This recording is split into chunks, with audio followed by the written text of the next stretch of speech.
किसी गांव में एक पंडित रहता था। वह बहुत चतुर था। एक दिन एक आदमी पंडित के घर के पास से गुजरा। और पंडित जी, क्या हाल चाल है? बड़े उदास लग रहे हो, क्या हुआ? उदास नहीं, मैं सोच रहा था कि जंगल से लकड़ी ले आओ। इसमें कौन सी सोचने की बात है? जंगल जाएगी और लकड़ी ले आओ। ठीक है, मैं जंगल जाता हूँ और लकड़ी ले आता हूँ। और बताओ तुम्हारे घर के हाल चाल। मेरे घर के हाल चाल बहुत बढ़िया है, सब आपकी ही कृपा है। चलिए मैं जाता हूँ, मुझे कुछ काम है। ठीक है, मैं जंगल में लकड़ियाँ लेने जा रहा हूँ। फिर पंडित जी लकड़ी लेने जंगल की ओर चल पड़े। रास्ते में एक गांव का आदमी पंडित जी को मिलता है। और पंडित जी, क्या हाल? इस वक्त कहाँ जा रहे हो? कहीं नहीं, मैं तो बस जंगल से कुछ लकड़ियाँ लेने जा रहा था। और तुम्हारे हाल चाल कैसे हैं? मेरे हाल चाल बहुत बढ़िया है।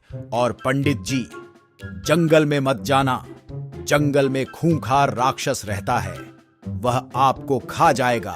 तुम भी रामू कैसी बात करते हो? कोई राक्षस नहीं रहता है, यह सब भ्रम है। मेरी बात मानिए पंडित जी, जंगल में एक सचमुच का राक्षस रहता है। कृपया करके आप वहां मत जाइए। कोई राक्षस नहीं रहता है, मुझे रास्ता दो, मुझे पहले ही देरी हो रही है। फिर पंडित जी रामू की बात को अनदेखा करके जंगल की ओर चल पड़ते हैं। जंगल पहुंचते ही पंडित जी जल्द ही से लकड़ियां चुनने लगते हैं। जैसे ही पंडित जी लकड़ियां चुन लेते हैं, तभी ही उनके सामने एक राक्षस आ जाता है। उसे देखकर पंडित जी डर जाते हैं। आज तो लगता है ताजा ताजा ब्राह्मण का दिल खाने मिलेगा। यह तो राक्षस है, यानी रामू की बात सही है। मुझे दिमाग से काम लेना पड़ेगा। क्या सोच रहा है? पंडित, अपना दिल देने के लिए तैयार हो जा। मैं ये सोच रहा था कि मैं अपना दिल अपने घर छोड़ आया। दिल घर छोड़ आए?